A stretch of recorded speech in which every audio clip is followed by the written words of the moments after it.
Thank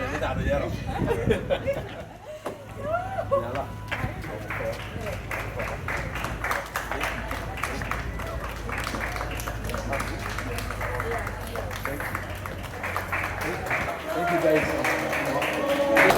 Thank you guys so much.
Thank you.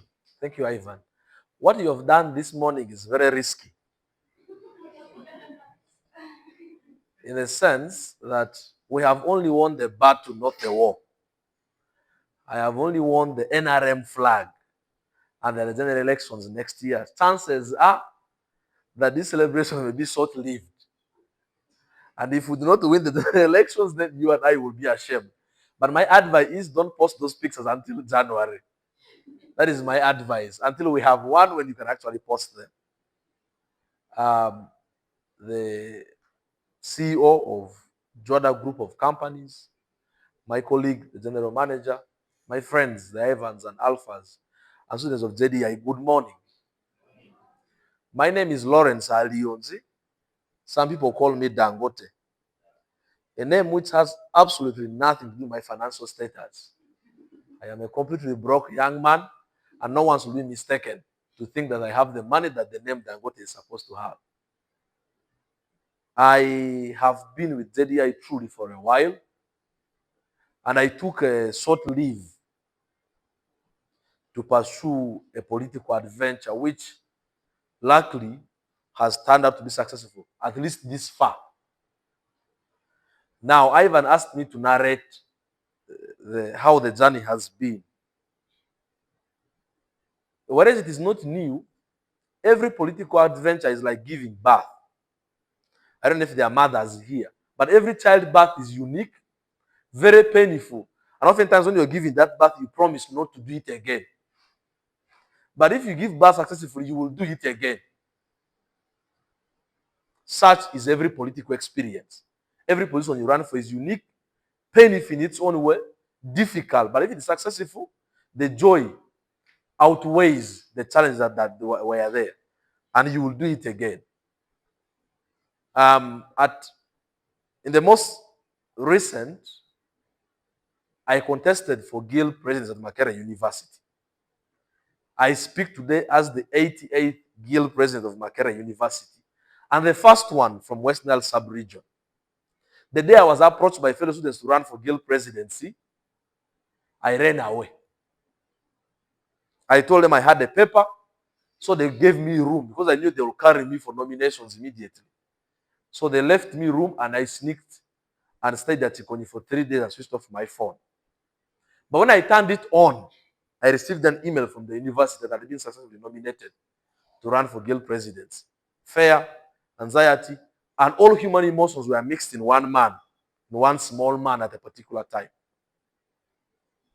I knew I would not win that election. What I told myself was, what harm does it do to you to participate? I won the primary elections by 1 vote like this. Because the election was expensive. And I didn't have the money. The same thing happened with this. Towards the end of last year, 15 elders from my clan came up to here at Juada and requested me to go back home and run for mayor of Arua City. I told them no 3 times. They threatened to curse me. And because I fear being cursed, I abandoned my work at JDI and went back home. The region is purely NRM. I have been a very strong member of the NUP. And a few months ago, I crossed into the ruling party. I had no idea how ugly I was until I crossed. I was abused for 1 full week on Twitter. I was almost convinced that I'm an ugly man because of how much I was abused. But we withered that storm. We went in the election. The first day I said I'm running for mayor in Arua City, they said, 1, you're too short, you're too young, you don't have the necessary political stomach, you don't have money, you don't have a wife, you're only 25 years old. There's no way. You're running against an incumbent who has been there for 15 years. There's no way you can win this election. People say you rather not spend money because it is almost sure that you're going to lose. We started moving.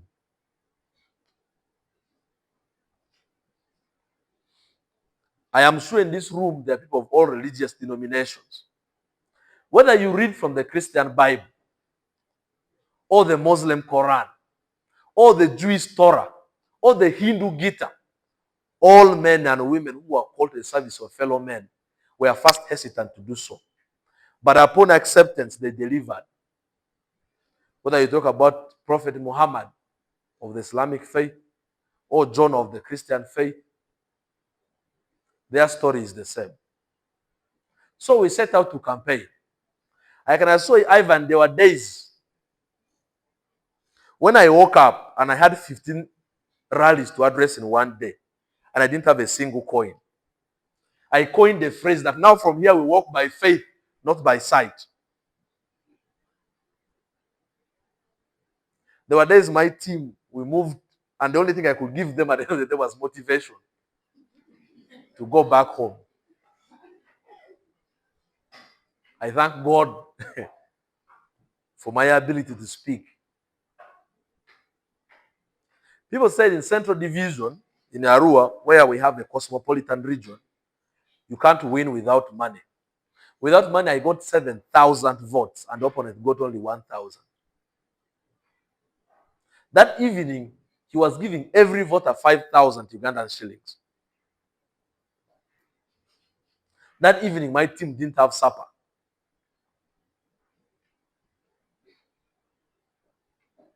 But we won the election anyway. The election was counted. The tallying was done for 2 nights. From Thursday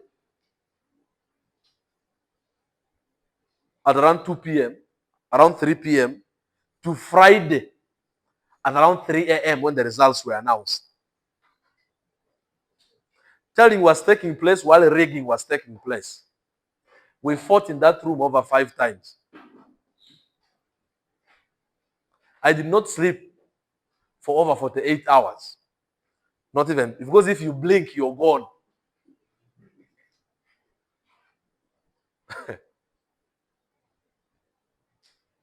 We reached the point, and the election was halted 4 times. Tallying was halted 4 times. Towards the end, the NRM Secretariat sent its commissioners from Kampala to go and count our results in Arua for mayorship.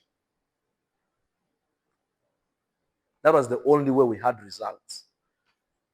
What saved us, because the entire electoral team was bribed from the registrar, the returning officer, the last person in the village. They had been given at least 1 million to the least person in the village. But we had 2,000 young people who waited 2 nights. They didn't go to sleep. They mounted pressure until the police said, "You people, security-wise, it is safer to declare this young man. Because if you don't, we don't know what might happen." That is when we won the election. Now I know that we still have another election. But I told NBS that night that it is not wise to undermine a rat that pushed an elephant, especially if the rest of the opponents are goats. I think the bigger battle has been done. I know in my heart we will win the election in January, and we will be mayor for Arua City come next year in January. Now I thank God. The truth is, I don't think this election was about me. I think I have always known that I am the face of an idea that Arua could do better. West Nile borders South Sudan and DRC, indirectly Central African Republic. West Nile is 3 countries away from Nigeria, the continent's most populated country. This will not be a poor place. It shouldn't, even with the worst leaders possible. But we're the second poorest region after Karamoja. This is wrong in all ways. So the place has a very huge potential and is currently punching way below its weight. I consider myself the face of an idea that Arua City could do better. Arua City is not just a city, it's a regional economic center. What happens is that Arua has an economic bearing across the entire West Nile. So I consider myself the face of an idea that place could do better, and these people could rise from the ruins of poverty. There are places I go to for campaigns, and I even fear to win. Because people still sleep on papyrus mats that rot away. People still drink with cows.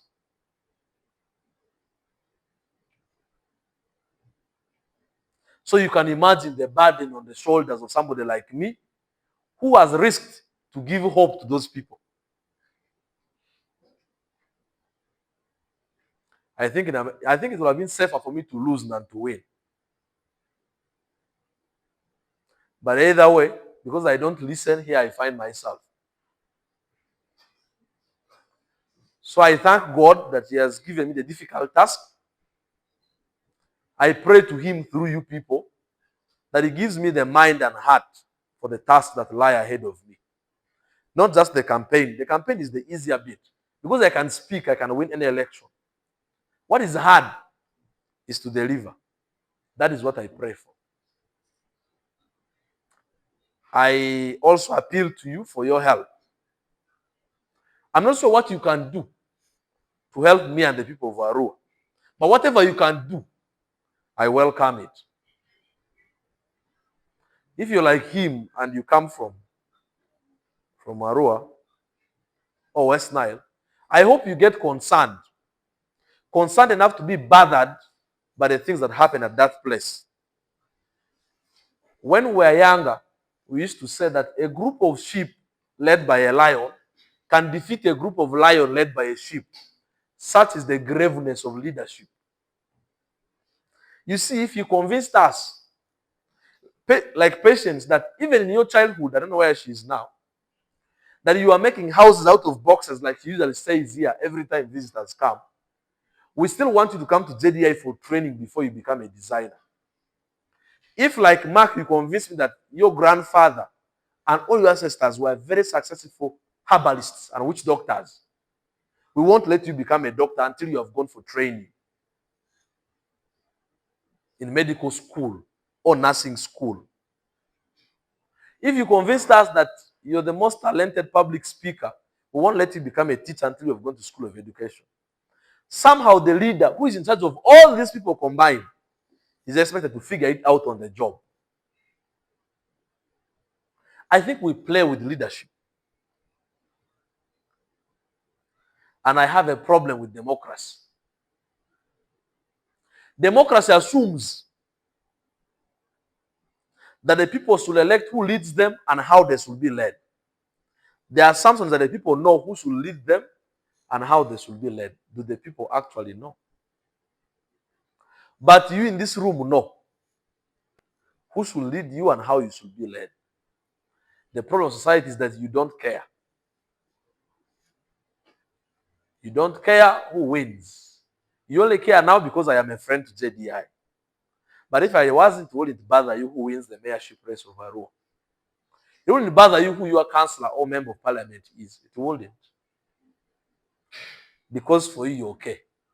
You and I are the problem of our society. Because we don't care.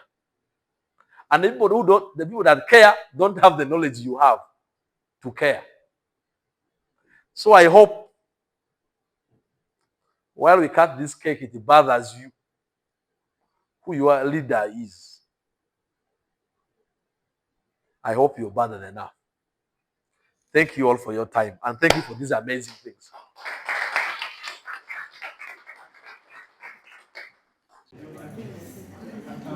I'm used to happy birthday now.